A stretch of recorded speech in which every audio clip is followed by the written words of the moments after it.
Uh, uh,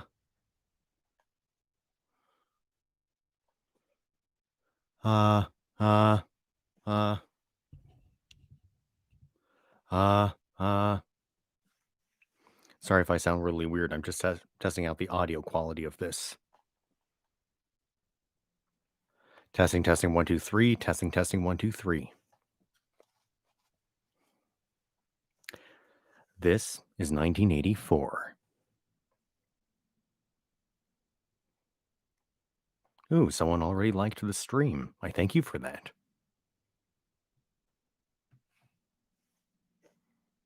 Ah, Sam Kirby. Good to see you as always.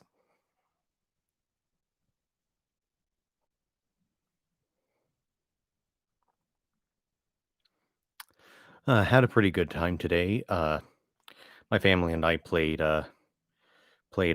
games with my brother and his girlfriend who live in England right now. But we connected via Discord, and we played a bunch of games. Also, I was looking over like what the previous chapter of 1984 was about, and yeah, it revolves around a lot of very relevant things today, as in things like controlling public opinion and controlling the narrative.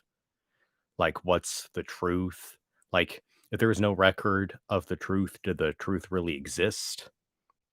But but that's I don't want to go into too much detail without asking, how was your day? Or how was your week or whatever?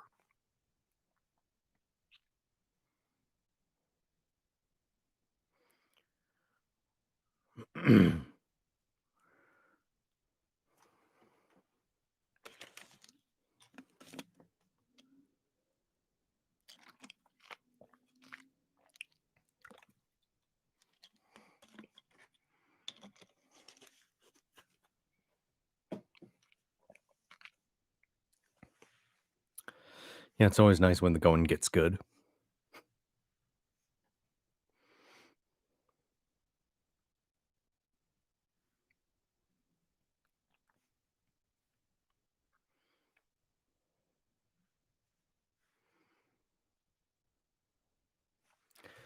I gotta check something on my phone. It's in regards to my YouTube channel.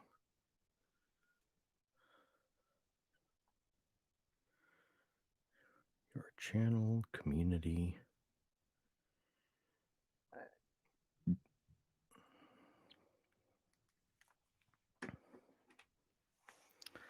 I was, but yeah, anything particularly exciting happen? Not that I'm saying that your life isn't exciting. I'm just wondering if there was anything that stood out.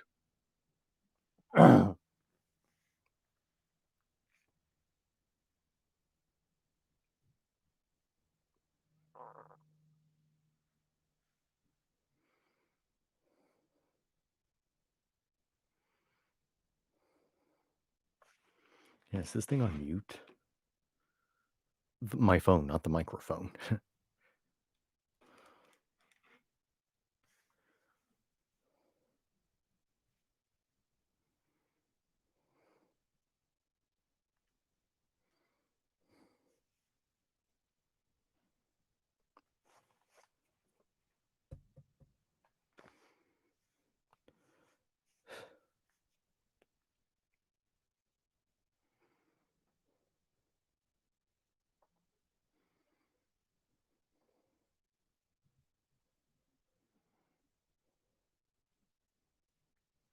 Oh, yeah. Hey, trust me, dude, I can relate. I mean, remember when I was doing the color out of space and my internet basically died because there was like a whole power outage in the area? So, yeah, you don't have to worry about that because I totally get it.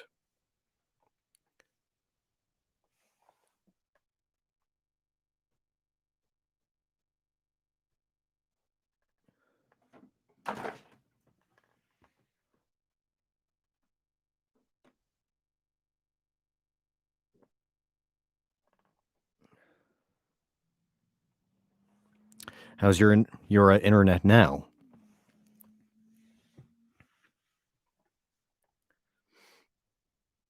Okay, good, good. Because I want to make sure everyone is like ready before I begin. I mean, yeah, other people will eventually join in, but at the same time, I just want to make sure that, everyone is in a comfortable position. The people who are here. Didn't really get a chance to exercise my voice today, but I'm still going to do whatever I can, to make sure that, it's still an entertaining and, interesting read.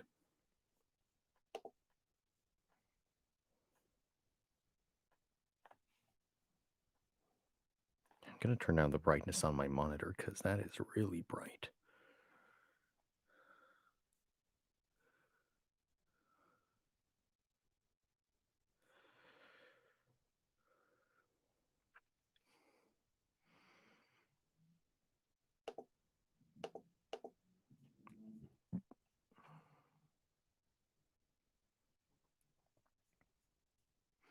Yeah, this is interesting. I can, like, scroll up and down with my digital copy of 1984 using my finger, kind of like if you were like scrolling up and down with your smartphone,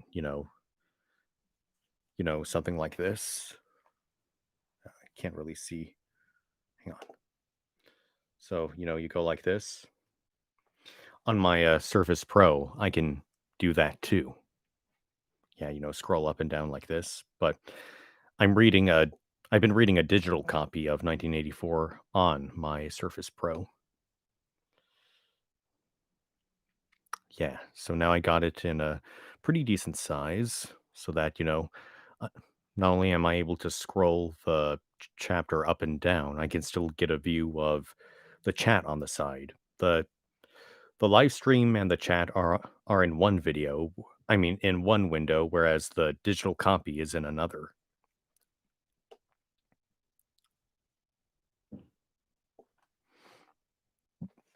Here, let me just make myself a tiny bit more comfortable.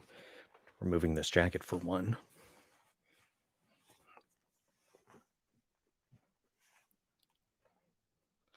So,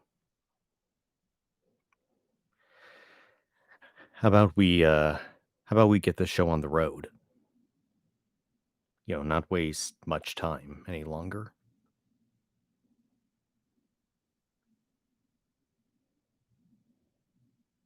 All right. So, as I mentioned before, the previous chapter was basically Winston talking about, himself, sort of an inner monologue of his, how he recalls like, memories of things that have happened, but the government hasn't shown any records of the things that have happened in his memory. And again, it's all about, controlling public opinion, the narrative, controlling history. Historical revisionism is not a new concept when it comes to authoritarianism, I guess you could say.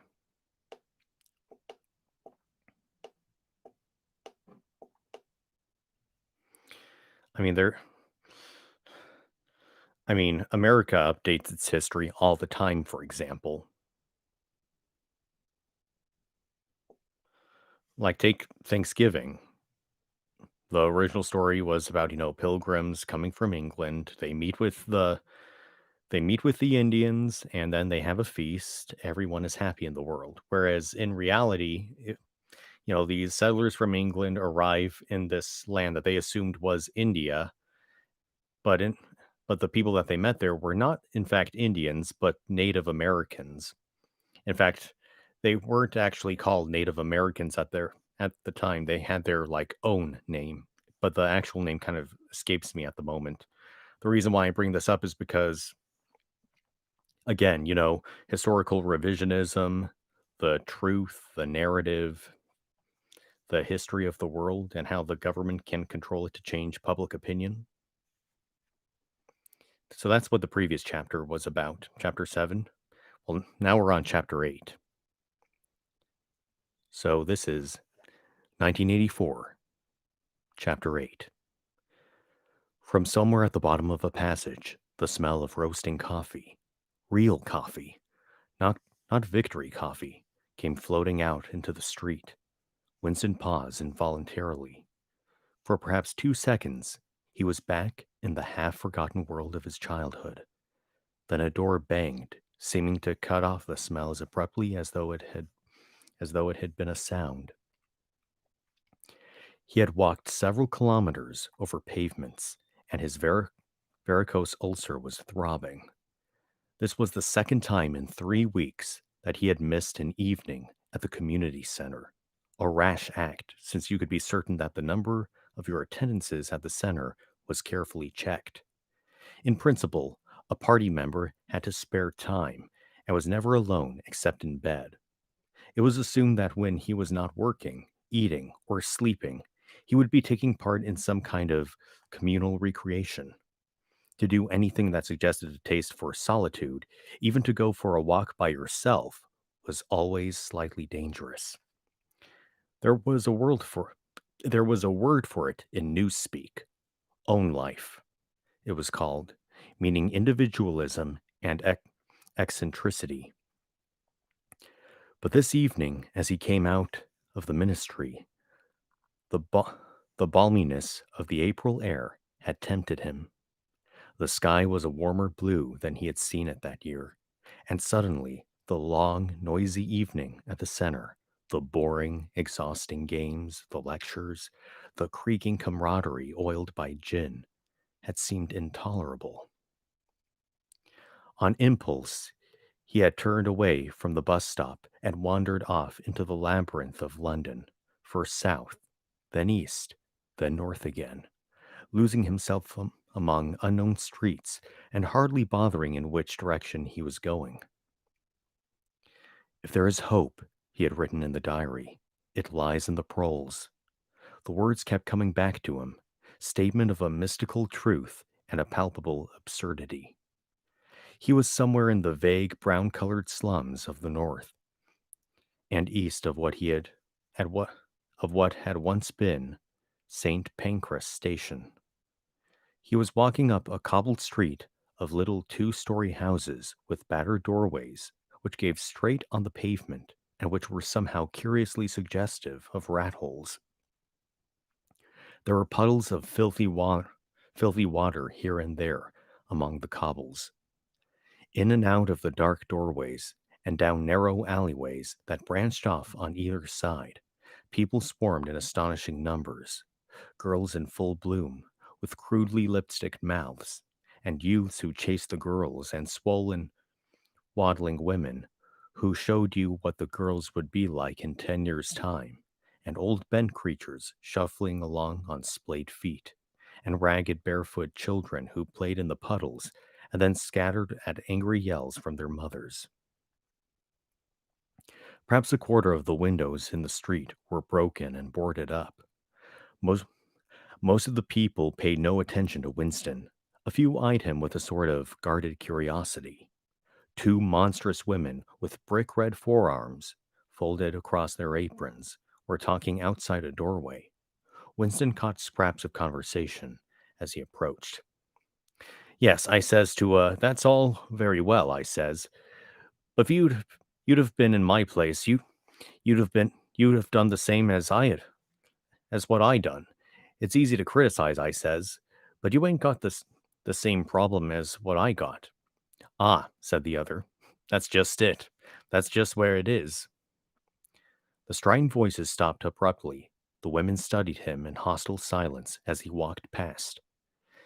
It was not hostility exactly, merely a kind of wariness, a momentary stiffening, as as at the passing of some unfamiliar animal.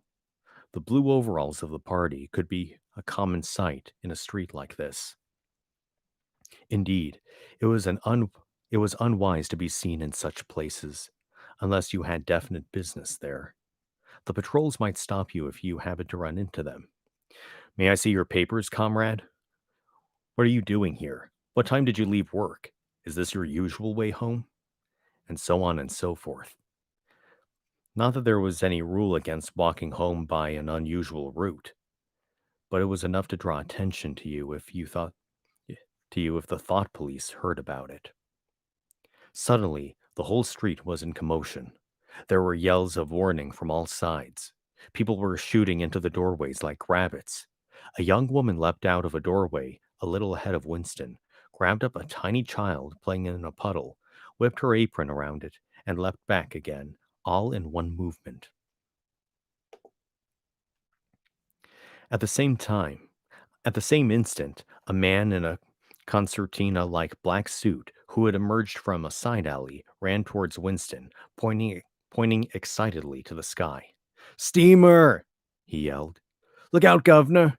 Bang overhead! Lay down! Quick! Steamer was a nickname which, for some reason, the proles applied to rocket bombs. Winston promptly flung himself on his face. The proles were nearly always right when they gave you a warning of this kind. They seemed to possess some kind of instinct which told them several seconds in advance when a rocket was coming, although the rocket supposedly traveled faster than sound. Winston clasped Winston clasped his forearms above his head. There was a roar that seemed to make the pavement heave. A shower of light, a shower of light objects pattered onto his back. When he stood up, he found that he was covered with fragments of glass from the nearest window. He walked on. The bomb had demolished a group of houses 200 meters up the street. A black plume of smoke hung in the sky, and below it, a cloud of plaster dust in which a crowd was already forming around the ruins. There was a little pile of plaster lying in the pavement ahead of him, and in the middle, and in the middle of it, and in the middle of it, he could see a bright red streak. When he got up to it, he saw that it was a human hand severed at the wrist. Apart from the bloody stump, the hand was so completely whitened as to resemble a plaster cast. He kicked the thing into the gutter, and then, to avoid the crowd, turned down a side street to the right.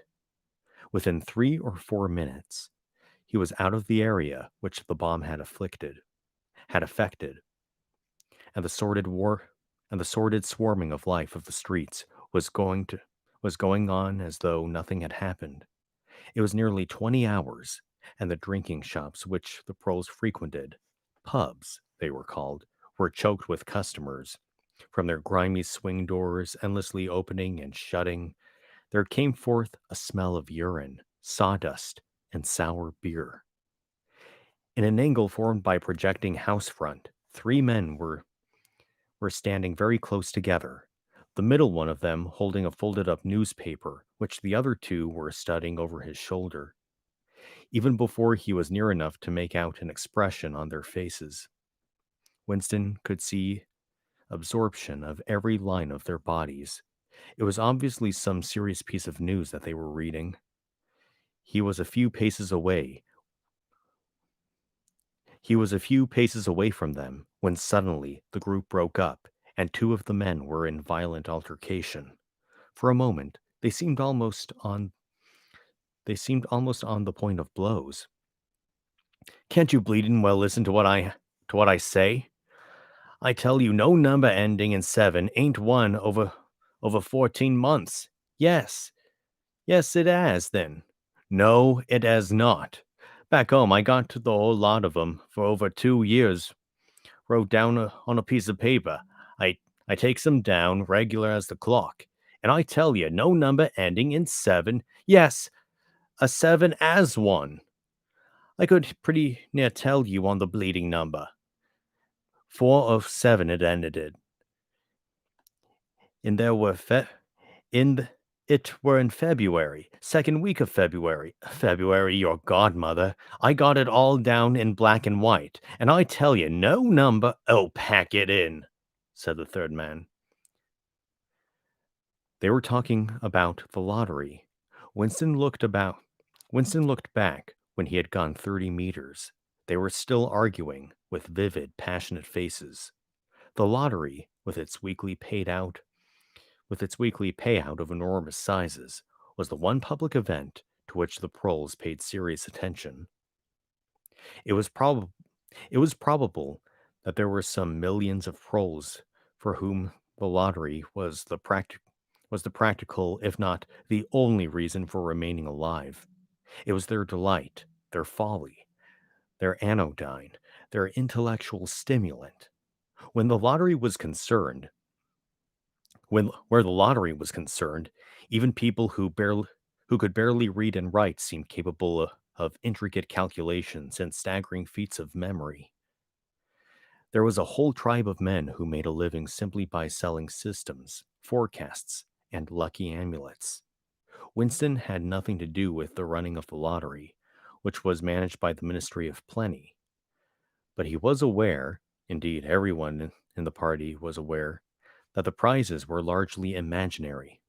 Only small sums were actually paid out, the winners of the big prizes being non existent persons. In the absence of any real intercommunication between one part of Oceania and another, this was not difficult to arrange. But if there was hope, it lay in the proles. You had to cling on to that. When you put it in words, it sounded reasonable. It was when you looked at the human beings passing you on the pavement that it became an act of faith. The street into which he had turned ran downhill. He had a feeling that he had been in this neighborhood before, and that there was a main thoroughfare not far away. From somewhere ahead, there came a din of shouting voices. The street the street took a sharp turn and then ended in a flight of steps which led down into a sunken alley where a few stall keepers were selling tired-looking vegetables. In this moment, Winston remembered where he was.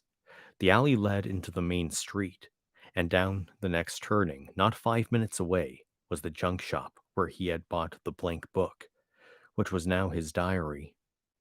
In a small stationer's shop not far away, he had bought his pen holder and his bottle of ink. He paused for a moment at the top of the steps. On the opposite side of the alley, there was a dingy little pub whose windows appeared to be whose windows appeared to be frosted over, but in reality were merely coated with dust. A very old man, bent but active, with white mustaches that bristled forward like those of a prawn, pushed open the swing door and went in. As Winston stood watching, it occurred to him that the old man, who must be 80 at the least, had already been middle aged when the revolution happened. He and a few others like him were the last links that now existed with the vanished world of capitalism. In the party itself, there were not many people left whose ideas had been formed before the revolution. The older generation had had mostly been wiped out in the great purges of the 50s and 60s, and the few who survived had long ago been terrified into complete intellectual surrender. If there was anyone still alive who could give you the truthful account of conditions in the early part of the century, it could only be a prole. Suddenly, the passage from the history book that he had copied into his diary came back into Winston's mind, and a lunatic impulse took a hold of him. He would go into the pub. He would scrape acquaintance with that old man and question him. He would say to him, "Tell me about your life when you were a boy. What was what was it like in those days? Were things better than they are now, or were they worse?" Hurriedly, lest he should have time to become frightened, he descended the steps and crossed the narrow street.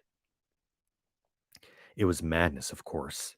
As usual, there was no definite rule against talking to proles and frequenting their pubs, but it was far too unusual an action. But it was far too unusual an action to pass unnoticed. If the pa- if the patrols appeared, if the patrols appeared, he might plead an attack of faintness, but it was not likely that they would believe him. He pushed open the door, and a hideous cheesy smell of sour beer hit him in the face. As he entered, the din of voices dropped to about half its volume.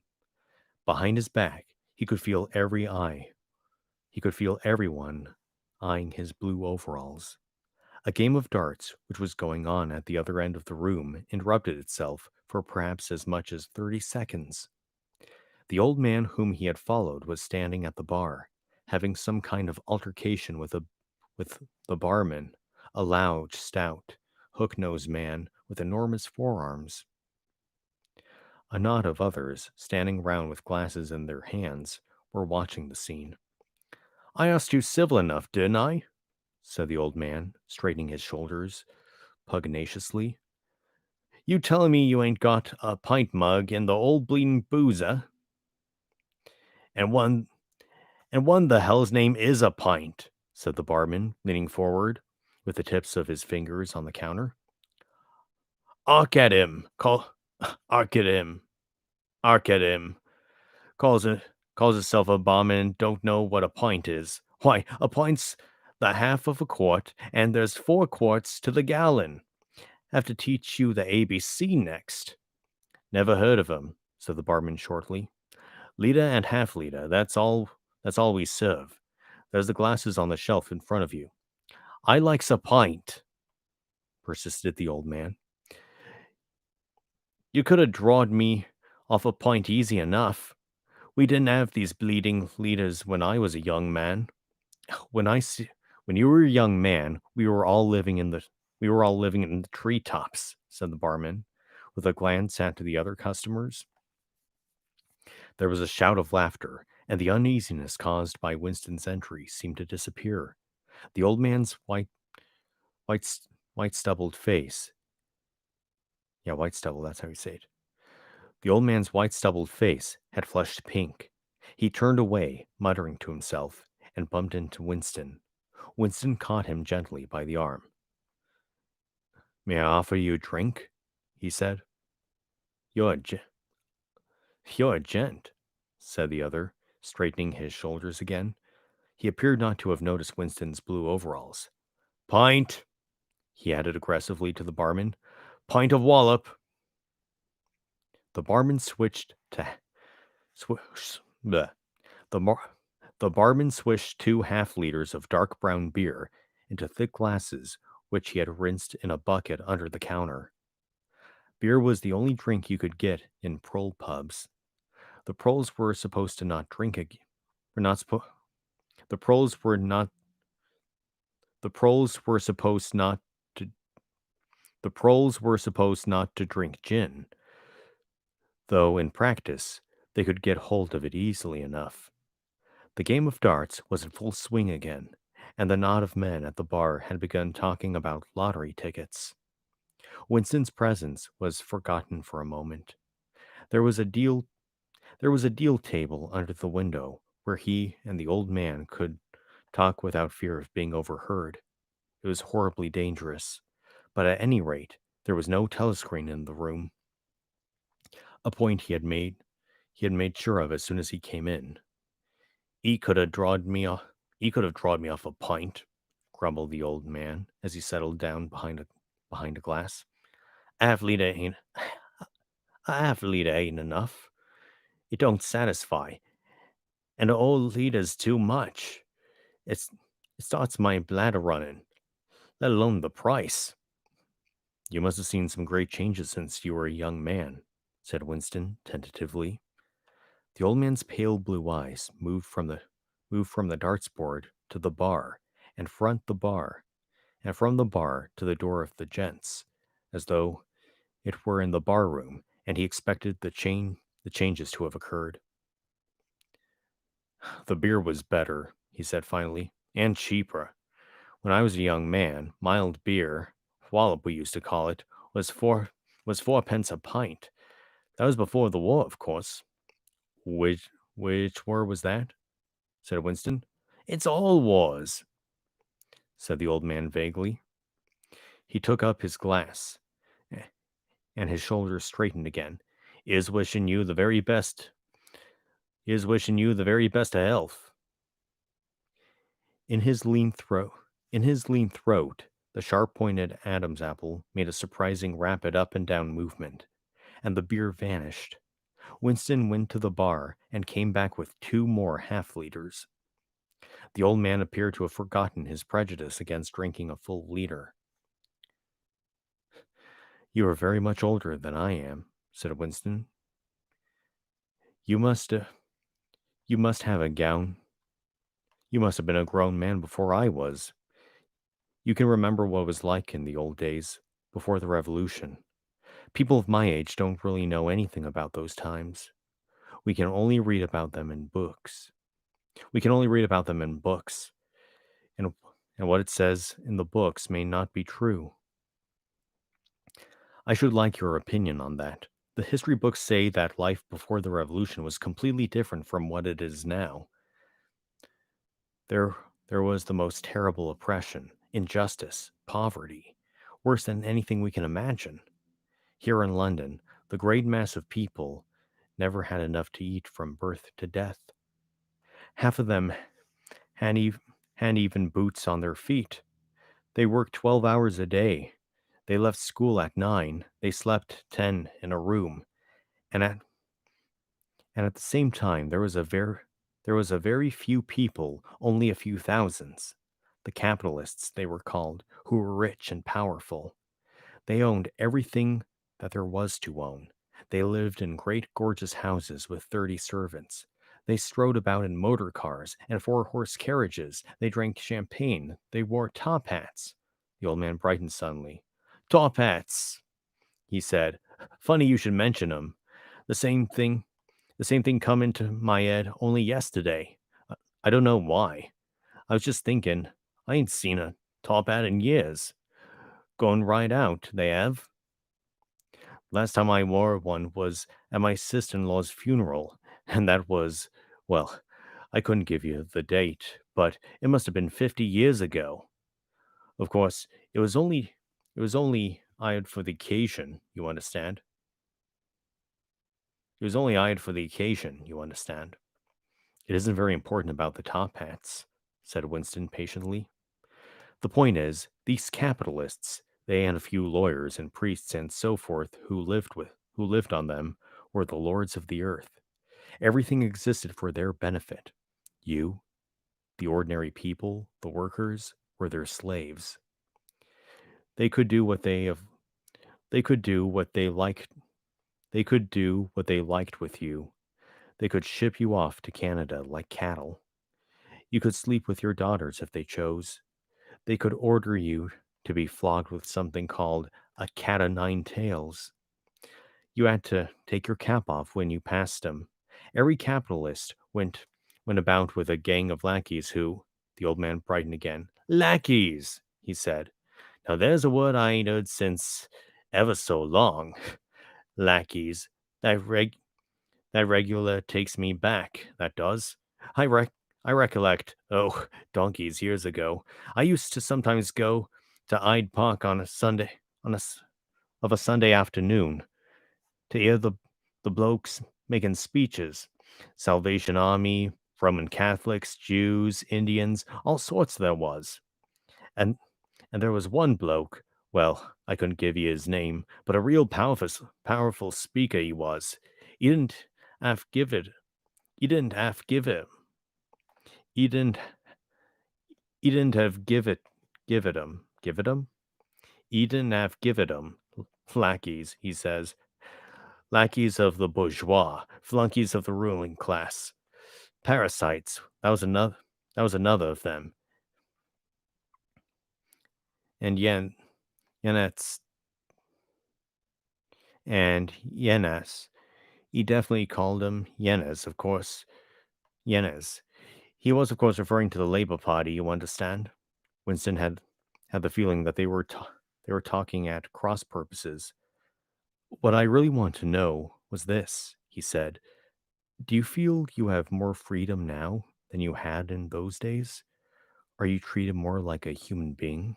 In the old days, rich people, the people at the top, the House of Lords, put in the old man reminiscently. The House of Lords, if you'd like. What I'm what I'm asking is, were these people able to treat you as an inferior simply because they were rich and you were poor? Is it a fact, for instance, that you would call them sir and take off your cap when you passed them? The old man appeared to think deeply. He drank off about a quarter of his beer before answering. Yes, he said. They'd like you to touch your cap to 'em. It showed respect, like. I didn't agree with it myself, but I done it often enough. Had to, as you might say. And it was visual. I'm not quoting what I've read in history books. Was it usual for these people and their veterans to push you off the pavement into the gutter? One of them pushed me once, said the old man. I recollect it as it was yesterday. It was the boat race night. Terribly rowdy they used to get on boat Terribly rowdy they used to get on boat race night, and I bumps into a young bloke on Shaftesbury Avenue. Quite a gent he was. Dress shirt, top hat, black overcoat. He was a kind of zigzagging across the pavement. And I bumps into him accidental like. He says, why can't you look where you're going?" he says. I say, "Do you think you've bought the bleeding pavement?" He says, "I'll twist your bloody head off. I'll twist your bloody head off if you get fresh with me." I says, "You're drunk. I'll give you in charge in half a minute." I says, "And if you'll believe me, he puts he puts he puts his hand he puts his hand on my chest and gives me a shove as pretty near sent me under the wheels of a bus. Well, I was young in them days, and I was going to have fetched him on one, only a sense of helplessness took hold of Winston. The old man's memory was nothing but a rubbish heap of details. One could question him all day without getting any real information. The party histories might still be there, after a fashion. They might even be completely true. He at least made an attempt. I need a drink.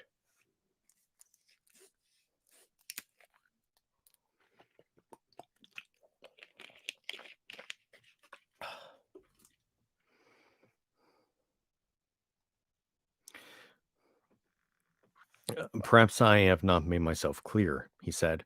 What I'm trying to say is this. You've been alive a very long time. You lived half your life before the revolution. In 1925, for instance, you were already growing up. Would you say, from what you can remember, that life in 1925 was better than it is now, or worse? If you could choose, would you prefer to live then or now? The old man looked medit- meditatively at the darts board. He finished up his beer more slowly than before. When he spoke, it was a tolerant philosophical air, as though the beer had mellowed him. "I know what you expect me to say," he said. "You expect me to say as I'd sooner be young again. Most people say they'd sooner be young, if you ask them. You got your health and strength when you're young. When you get to my time of life, you ain't never well. I suffer something wicked from my feet, and my blood is just terrible. 6 and 7 times a night, it it has me out of bed. On the other hand, there's great advantages to being an old man. You ain't got the same worries. No truck with women, and that's a great thing. I ain't had a woman or near on 30 year, if you'll credit it. Not wanted to, what's more." Winston sat back against the windowsill. It was no use going on. He was about to buy some more beer when the old man suddenly got up and shuffled rapidly into the stinking urinal at the side of the room. The extra half-liter was already working on him. Winston sat for a minute or two, gazing at his empty glass, and hardly noticed when his feet carried him out into the street again. Within 20 years, at the most, he reflected, the huge and simple question, was life better before the revolution than it is now? Would have ceased once and for all to be answerable. But in effect, it was unanswerable even now, since the few scattered survivors from the ancient world were incapable of comparing one age with another. They remembered a million useless things: a quarrel with a workmate, a hunt for a lost bicycle pump, the expression of a long dead sister's face, the swirls of dust on a windy morning 70 years ago. But all irrelevant facts were outside the range of their vision. They were like an ant, which which can be which can see small objects but not large ones. And when memory failed and written records was falsified, when that happened, the claim of the party to have improved the conditions of human life had got to be accepted because there did not exist and never again could exist any standard against which it could be tested. At this moment, his train of thought stopped abruptly. He halted and looked up. He was in a narrow street with a few dark little shops, interspersed along dwelling houses. Immediately above his head, there hung three discolored metal balls, which looked as if they had once been gilded. He seemed to know the place, of course. No, wait, he seemed to know the place. Of course! He was standing outside the junk shop where he had bought the diary. A twinge of fear went through him.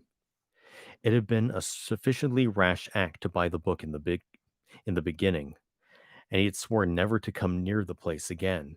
And yet, the instant he allowed his thoughts to wander, his feet had brought him back here of their own accord. It was precisely against suicidal impulses of this kind that there had hoped to guard himself by opening the diary. That he had hoped to guard himself by opening the diary, I mean. At the same time, he noticed that although it was nearly 21 hours, the shop was still open. With the feeling that he would be less conspicuous inside than hanging about on the pavement, he stepped through the doorway. If questioned, he could plausibly say that he was trying to buy razor blades.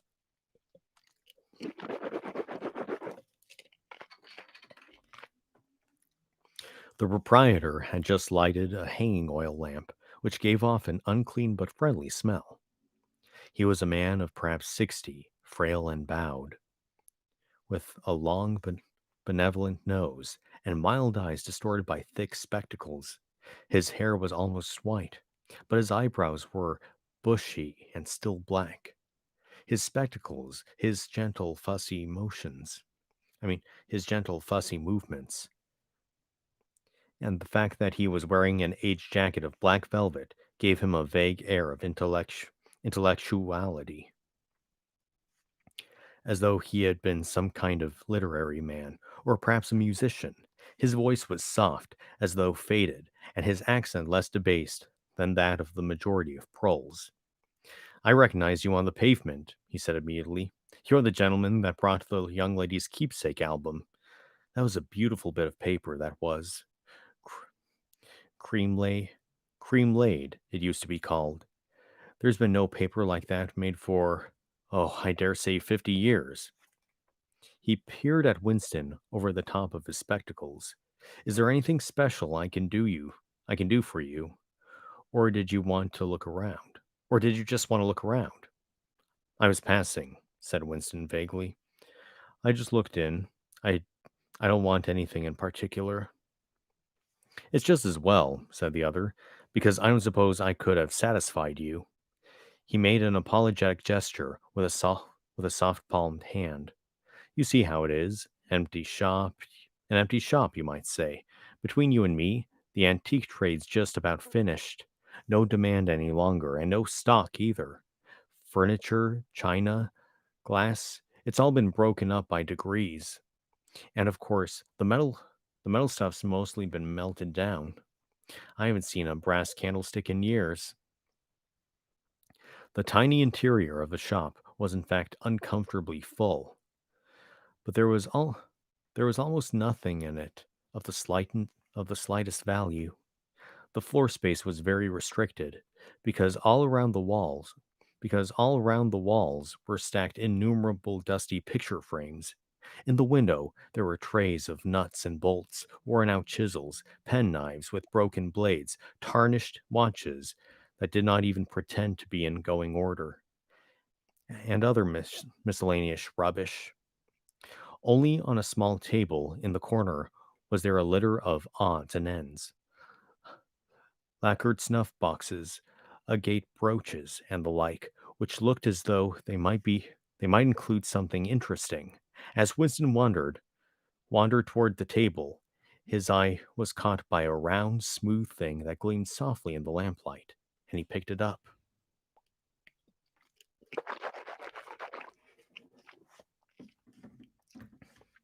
It was a heavy lump of glass, curved on one side, flat on the other, making almost a hemisphere.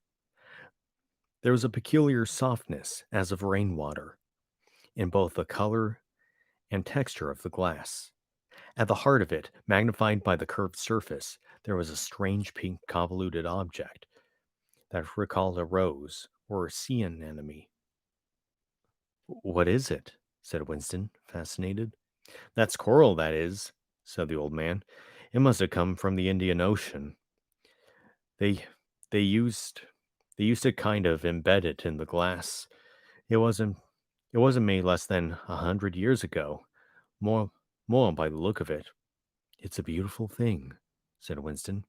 It is a beautiful thing, said the other appreciatively. But there's not many that say so nowadays. He coughed. Now, if it so happened that you wanted to buy it, that cost you $4. I can remember when a thing like that would have fetched £8, and £8 was, well, I can't work it out, but it was a lot of money. But who cares about genuine antiques nowadays, even the few that's left? Winston immediately paid over the $4 and slid the coveted thing into his pocket. And what appealed to him about it was not so much its beauty as the air it seemed to possess of belonging to an age quite different from the present one. The soft, rain-watery glass was not like any glass that he had ever seen.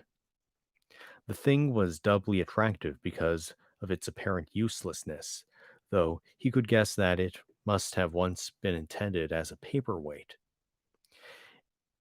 It was very heavy in his pocket, but fortunately it did not make much of a bulge. It was a queer thing, even a compromising thing, for a party member to have in its possession. Anything old, and for the matter anything beautiful, was slightly vaguely suspect. The old man had grown noticeably more cheerful after receiving the $4. Winston realized that he would have accepted three, or even two. There's another room upstairs if you that you might care to look at, he said. There's not much in it, just a few pieces. We'll do a we'll do with a light if we're going upstairs. He lit another lamp, and with bowed back, led the way slowly up the steep and worn steps, and along a tiny passage into a room which did not give which did not give on the street, but looked out on a cobbled yard and a forest of chimney pots. Winston noticed that the furniture was still arranged, as though the room was meant to be lived in. There was a strip of carpet on the floor, a picture or two on the walls, and a deep, slatternly armchair drawn up to the fireplace.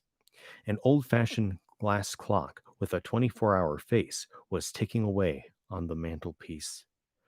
Under the window, and occupying nearly a quarter of the room, was an enormous bed with a mattress still on it.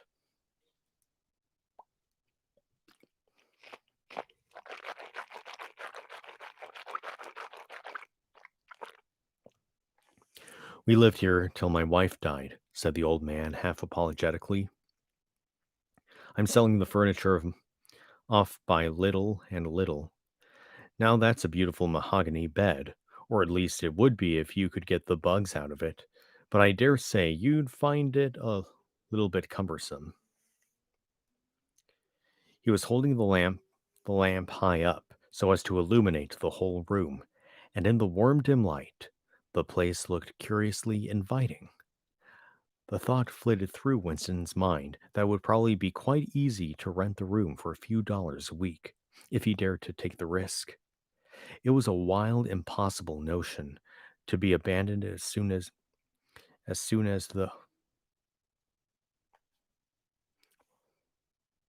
it was a wild, impossible notion to be abandoned as soon as thought of. But the room had awakened in him a sort of nostalgia, a sort of ancestral memory. It seemed to him that he knew exactly what it felt like to sit in a room like this. in an armchair beside an open fire with your feet in the fender and a kettle on the hob, utterly alone, utterly secure, with nobody watching you, no voice pursuing you, no sound except the slinging of the kettle and the friendly ticking of the clock. There's no telescreen. There's no telescreen, he could not help murmuring. Ah, said the old man, I never had one of those things. Too expensive. And I never seem to feel the need of it, somehow. Now that's a nice gate leg table in the corner there. Though of course you'd have to put new hinges on if you wanted to use the flaps.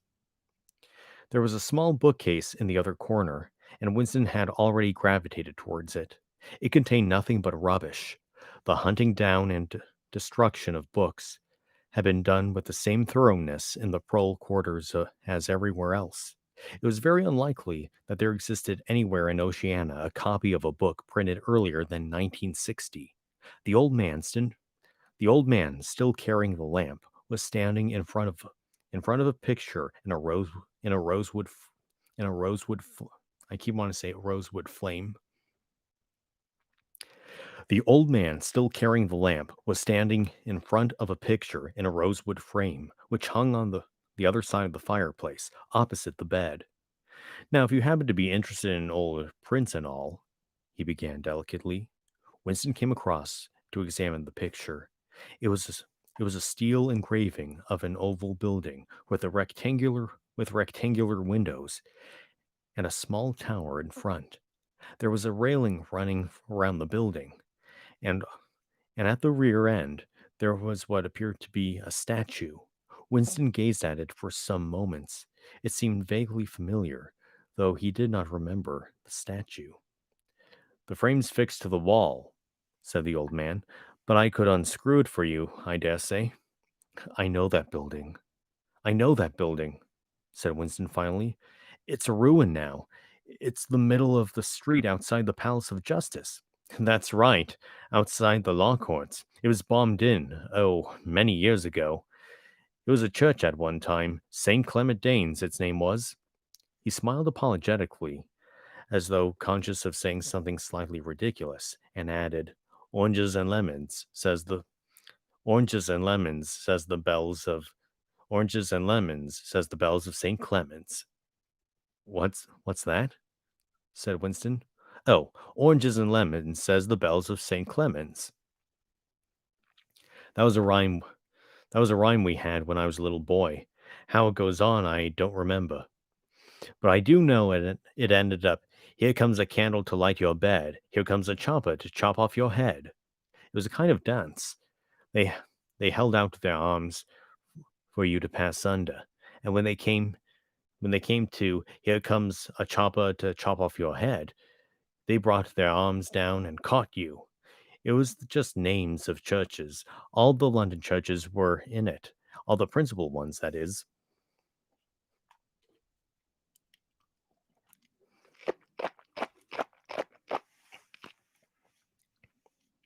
Winston wondered vaguely to what century the church belonged. It was always difficult to determine the age of a London building.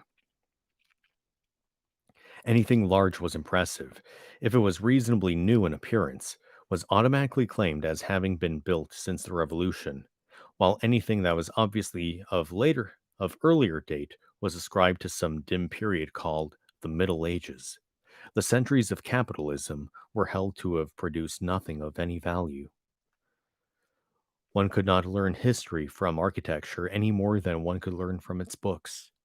Statues, inscriptions, memorable stones, the names of streets, anything that might throw light upon upon the past had been systematically altered. I never knew it had been a church, he said. There's a lot of them left, really, said the old man, though they've been put to other uses. Now, how did that rhyme go? Oh, I got it. Orange and lemons, say the bells of St. Clement's. You owe me 3 farthings, said the bells of St. Martin's. There now, that's as far as I can get. A farthing, that was a small copper coin. Looked something like a cent. Where was St. Martin's? Said Winston. St. Martin's? That's still standing. It's in Victory Square, along the picture gallery, a building with a kind of triangular porch and pillars in front, and a big flight of steps. Winston knew the place well. It was a museum used for propaganda displays of various kinds, scale models of rocket bombs and floating fortresses, waxwork tableau illustrating enemy atrocities, and the like. St. Martin's in the Fields, it used to be called, supplemented the old man. No, St. Mons in the Fields, it used to be called, supplemented the old man, though I don't recollect any fields anywhere in those parts. Winston did not buy the picture. It would have been an even more incongruous possession than the glass paperweight, and impossible to carry home unless it were taken out of its frame. But but he lingered for some minutes more, talking to the old man, whose name he discovered was not Weeks, as one might have gathered from the inscription over the shop front, but Charrington. Mr. Charrington, it seemed, was a widower, aged 63, and inhabited the shop for 30 years. Throughout that time, he had been intending to alter the name over the window, but had never quite got to the point of doing it. All the while that they were talking, the half-remembered rhyme kept running through Winston's head. Oranges and lemons, say the bells of St. Clement's. You owe me 3 farthings, said the bells of St. Martin's. It was curious, but when you said it to your it was curious, but when you said it to yourself, you had the illusion of actually hearing bells, the bells of a lost London that still existed somewhere or other, disguised and forgotten. From one ghostly steeple after another, he seemed to hear them pealing forth. Yet, so far as he could remember, he had never in real life heard church bells ringing, ringing.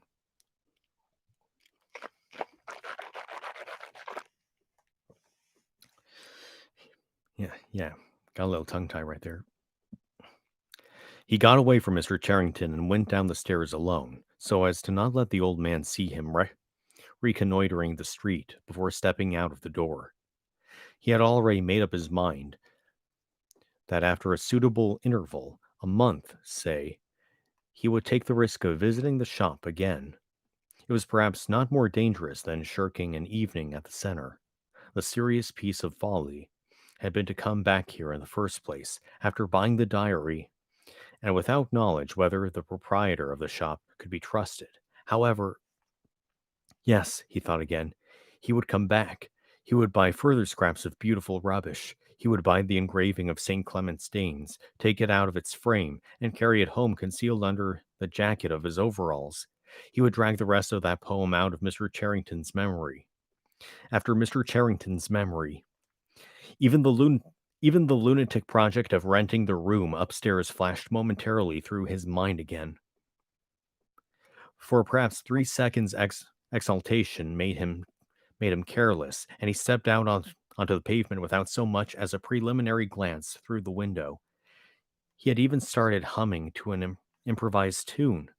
Oranges and lemons, say the bells of St. Clement's. You owe me 3 farthings, say the.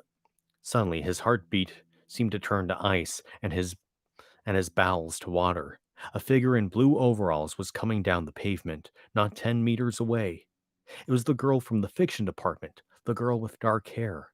The light was failing, but there was no difficulty in recognizing her. She looked him straight in the face, then walked quickly on as though she had not seen him.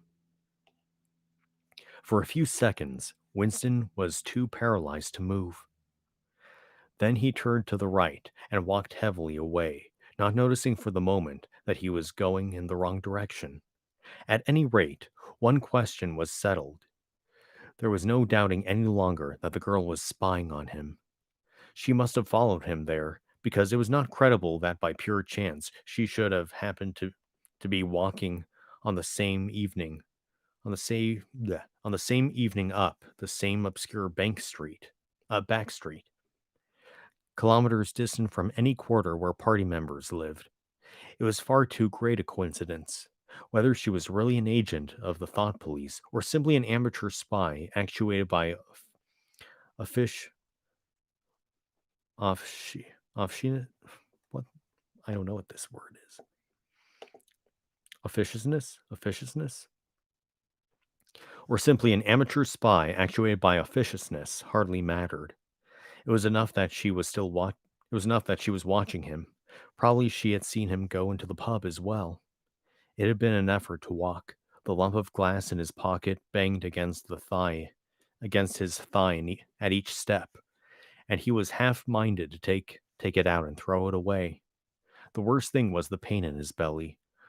For a couple of minutes, he had the feeling that he would die if he did not reach a lavatory soon. But there were no but there would be no public lavatories in a quarter like this. Then the spasm passed, leaving a dull ache behind. The street was a blind alley.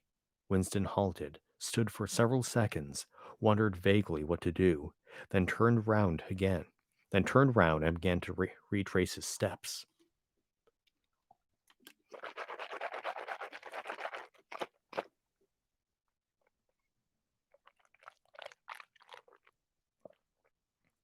As he turned, it occurred to him that the girl had only passed him 3 minutes ago, and that by running he could probably catch up with her.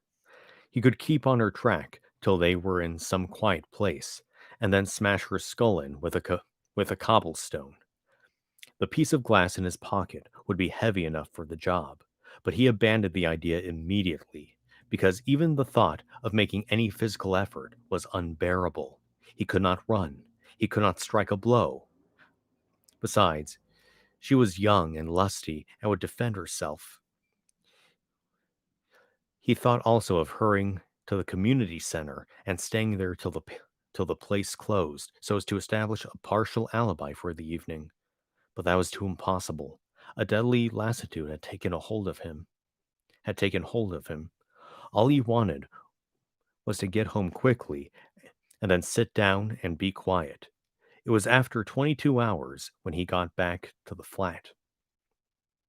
The lights would be switched off at the at the main at 23:30. He went into the kitchen and swallowed nearly a teacupful of victory gin. Then he went to the table in the alcove, sat down, and took out the diary out of the drawer, but he did not open it at once. From the telescreen, a brassy female voice was squalling a patriotic song. He sat staring at the marble cover of the book, trying without success to shut the voice out of his consciousness.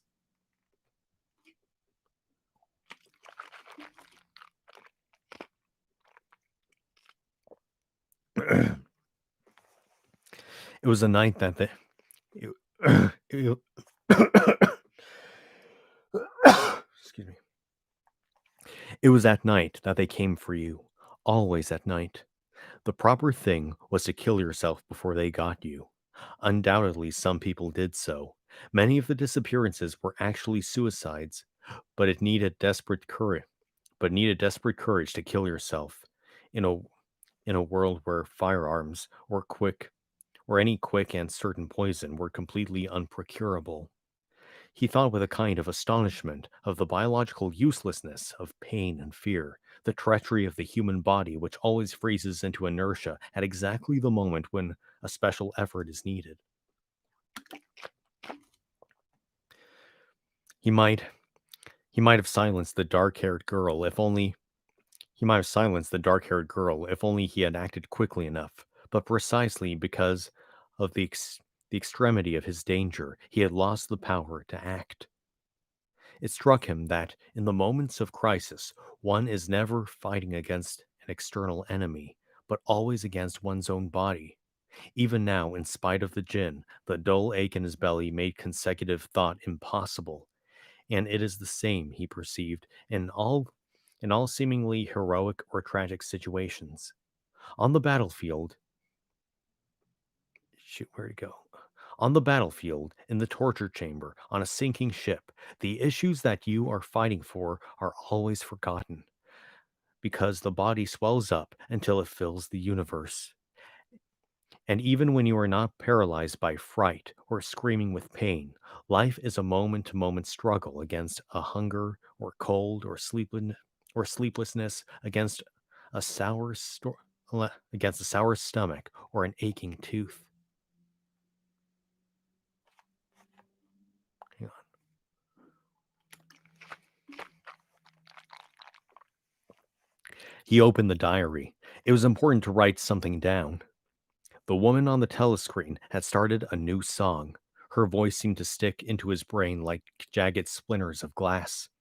He tried to think of O'Brien, for whom or to whom the diary was written, but instead he began thinking of the things that would happen to him after the thought police took him away.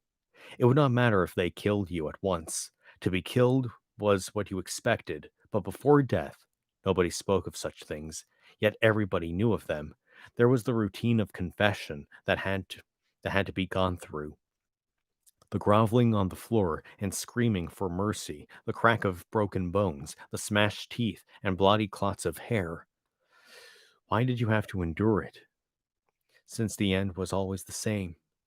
Why was it not possible to cut a few days or weeks out of your life? Nobody ever escaped detection. Nobody ever failed to confess. When once you had succumbed to thought crime, it was certain that by a given date you would be dead. Why then did that horror, which altered nothing, have to lie embedded in future time? He tried with a little more success than before to summon up the image of O'Brien. We shall meet in the palace where there is no darkness, O'Brien had said to him. He knew what it meant, or thought he knew. The place where there's no darkness was the imagined future, which one would never see, but which, by foreknowledge, would could mystically share in. But with the voice from the telescreen nagging at his ears, he could not follow the train of thought further. He put a cigarette in his mouth. Half the tobacco probably fell out onto his tongue, a bitter dust which was difficult to spit out again. The face of Big Brother swam into his mind, misplacing that of O'Brien. Just as he had done a few days earlier, he slid a coin out of his pocket and looked at it. The face gazed up at the face gazed up the face gazed up at him, heavy, calm, protecting. But what kind of smile was hidden beneath the dark mustache? Like the leaden knell, the words came back at him. War is war is peace. Freedom is slavery. Ignorance is strength. Whew. Whoa, that was probably the longest chapter in the entire story so far, or it certainly felt like it.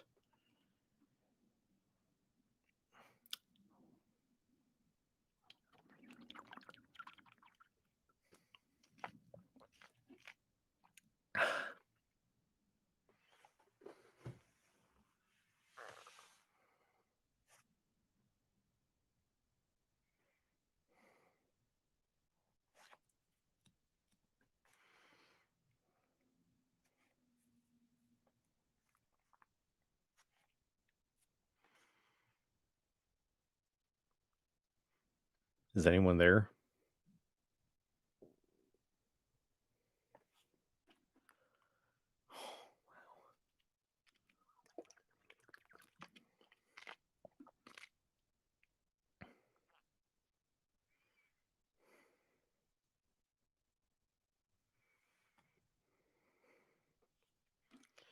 Anyone there?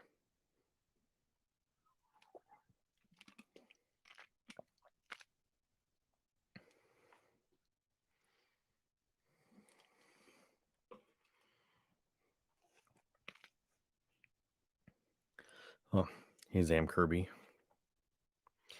Yeah. Yeah, I don't really know what's up with me, but I'm surprisingly tired, and all I did was read one chapter. I don't know, must have been something I ate, but I'm like really hot. I'm sweating. Well, I mean, on the plus side, we finished like part one, as this book puts it, part one.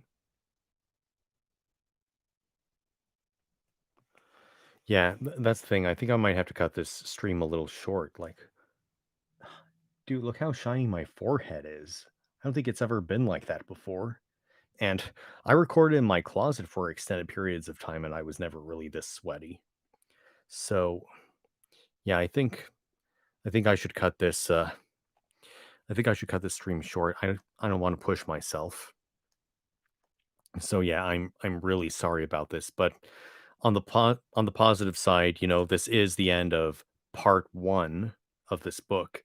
So I think the next time we do a stream, we can we can do a part 2 and then move on from there. So yeah, sorry for like ending kind of soon, but at the same time, I think this would be for everyone's benefit because I actually could feel myself struggling to read certain parts because I felt a little, not so awesome. So, yeah, even though this stream was like shorter than most, I want to thank everybody who attended this stream. And the next time we do the stream, I'll make sure that, I'm I'm going to be at my best. So, thank you all for attending and I'll see you all later. Bye.